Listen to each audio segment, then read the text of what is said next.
forest. Pops, no. Oh, no pops.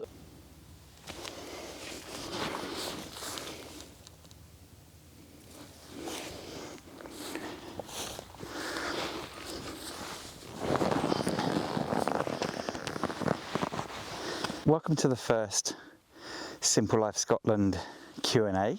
Seemed like a good idea. We asked quite a few questions in the comments and I thought this was the easiest way to answer them because some of them get sort of asked quite a lot. So yeah, that's what today is all about. So let's just jump right in. I'm getting old, so I need notes. So, one of the questions that has been asked from, I suppose, when we started off doing the vlog about our little homestead farm, small holding, is how did we find it? If you live in Scotland, you know that the way you buy property is different from the rest of the UK and probably other parts of the world. Also the way estate agents work and solicitors work. In Scotland, the solicitors tend to be the estate agents, they're one in the same. So they're quite regional or local. And you have to work quite hard to make those. Hello, Popcorn. Hi. This is Popcorn. But before that, I suppose for us, the way we found it was we made the decision that we would go anywhere to ensure these guys had a home because we lost the use of a field on the island. And that was the biggest decision because it meant it opened up every possibility for us. If you restrict yourself to a certain area, it makes life hard, and we just needed to find somewhere. So we did that in two ways. There are local estate agent websites that you can go through. There's also an association of solicitors and estate agents, and they have a website for each area, and I've put a link to an example below. So we did lots of searching that way, but the key was also a lot of driving around, flying to the mainland and just visiting areas. So we would find properties for sale that were a reasonable price, and then we would go and look in those areas, and that took us all over Scotland. So for us, that was the thing that made it the easiest, was we would live anywhere to give these guys a home, and that was the approach. Now also, you have to be, I suppose, willing to move fairly quickly and have everything in place so that you can put an offer in here. The way that works in Scotland is you'll find a property you want, and then you get your Scottish solicitor to all right, hello, your Scottish solicitor to register an interest in the property or land that you're going after, and then you join a list of people who have shown an interest in that. We were a bit crazy. We bought this sight unseen because we were so desperate to find a home for the flock. So we put an offer in. We put slightly over the asking price, but you can't then change that. So once you've submitted your offer, it goes to the seller's solicitor, and they have a pile of them, and they make a decision on who they want to sell it to. That's not always because of the value of the offer that's put in. It's, it can be for a number of reasons. You just have to wait and see. So we did that. But the key to finding this place for us was not having any restriction on where we would move. So that opened up the whole of Scotland. I'll put a link to a couple of other information resources below for how you find a place. We've also been, some people have made comments about, it's all well and good if you've got loads of money and you can do anything. We don't have loads of money. We never have done, never will do. What we did was very sensibly set ourselves a budget, and we stuck to it because we wanted to use the little money we had in the bank to buy it for cash, so that this is a new venture. a property with land, and you just never know how that's going to turn out. Also, having a building that's not quite as livable as it should be. You know, for us it was just about, you know, where can these guys live every day and eat and be happy, and we can sort out ourselves beyond that. So it's our responsibility. Yeah, so that's basically that. We've had people ask us, you know, how much it costs, so I have no problem in telling anyone.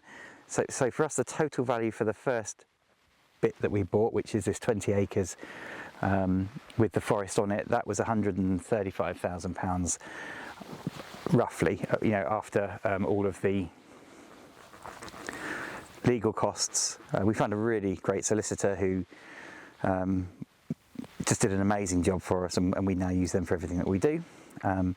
So that original 20 acres, we were really lucky in that, which never really happens, the land next door to us, I happened to bump into the owner, who then offered us that land as well. So we picked up another sort of 40 acres over there, and with the little bit of money we had left, that was purchased.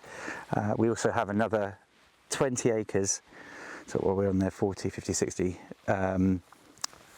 over there, and another few acres over there. We're about at 100 acres in total, but it has cost us most of our savings to do that, and it's a risk we were willing to take. Yeah, so that's where we are. That's how we found a house. Had another great question. How old are both of us? And I can see why someone would ask that. So I'm 51 and Yvonne is 57. So we're not spring chickens, but we're not over the hill yet. It is a bit of a strange thing to do this so late in life, when we were never farmers to start off with. Yeah, and certainly not those that live off grid and have to be self-sufficient. That's a choice that I think we're really grateful we made and took. And again, it's all down to these guys. They're the whole reason we're here, the whole reason we're doing this.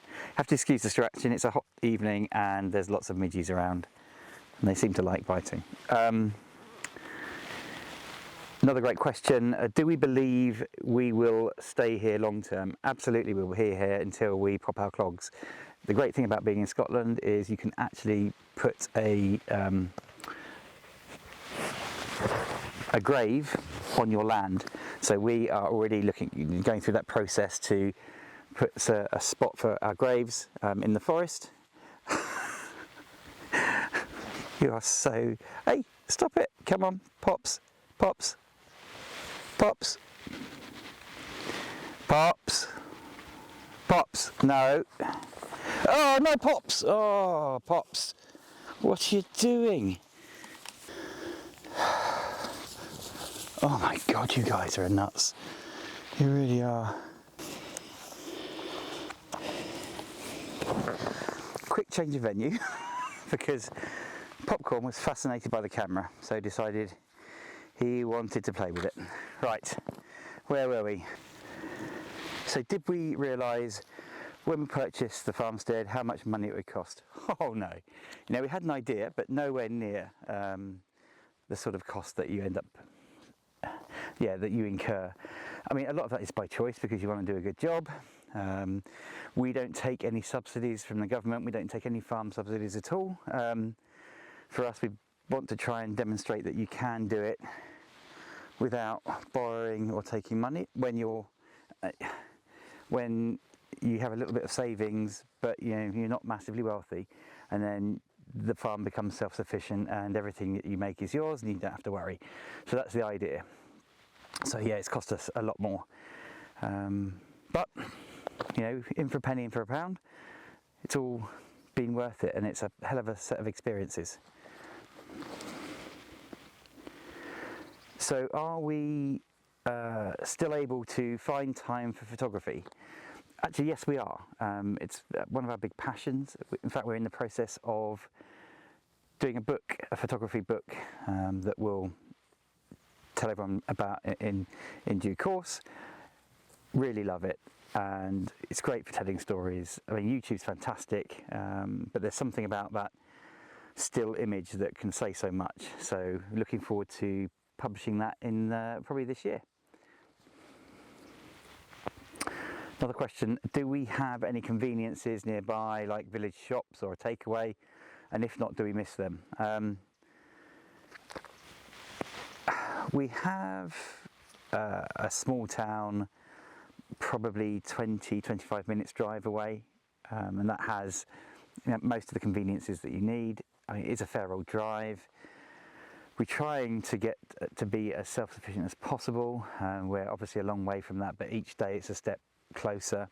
You'll see on Saturday in the vlog how well our raspberries have done, which is great. We also got hazelnut trees that we're looking forward to harvesting. So yeah, it's a step-by-step move. Do we miss having them close? I don't think we do really. It just makes you think about what you're doing and why you're doing it. If we do fancy a bit of food, then we will hop in the car and head down. It's quite nice not having it right on the doorstep. You can't walk to it, you know. It just makes you think.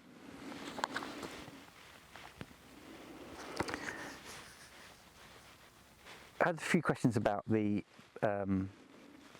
how are we completely off grid, and we are. Hello, hi Boots. How are you doing, Boots? We are completely off grid. Our own water, our own power. It's been a long and expensive learning curve, and I'm sure people have done it for less, but the one thing that was really important, because it gets so cold up here in the winter and we get snowed in, is reliability. Because when we first moved here, it wasn't reliable. I didn't know particularly what I was doing, and every day was learning curve. Now we have a system that is as reliable as we can get it so far. We're going to expand that because it has to power the whole farm, everything that we do here. And we can't afford for those things to go wrong. We can't afford for the water to stop pumping because we have the livestock. So yeah, all in all, it has been fairly expensive, but it works now that we've gone through those teething stages. When I first started going down this route, I did talk to quite a few people, and they said it takes about 2 years to get it working correctly for your situation. Every person who goes off grid has a different set of circumstances and a different set of needs. We wanted to create an off-grid system that didn't feel like we were off grid, so that we didn't have to worry about how much power we used for washing machines, how much energy we were using for cooking. We wanted it to always be there. If we were going to invest in going off grid, why make it so that we have to struggle? So we have spent more, I'm sure, than a lot of people would do, but it's worth it because it's one, stress reduced. You know, everything else is very busy, very stressful, and by doing it this way, you have a sense of well-being, I think, really. You don't have any bills, so you can burn as much of that electricity as you like. So why wouldn't you make it so you can do that really effectively? Currently going through an upgrading system. We've got a barn that we're going to put up, and that's going to have more solar panels on it. Upgrading how much power we can actually draw at one time. But again, that's part of the learning curve. When we first got here, the system was designed to work for a caravan and not much else. Yeah, that is the Q&A. I hope it's been interesting. If you have any other questions, do please put them below. We'll do another one of these next Wednesday. Hopefully it won't be so many midges, and I'll choose a better place to do it. But yeah, that's this week's Q&A. So Q&A Wednesday done.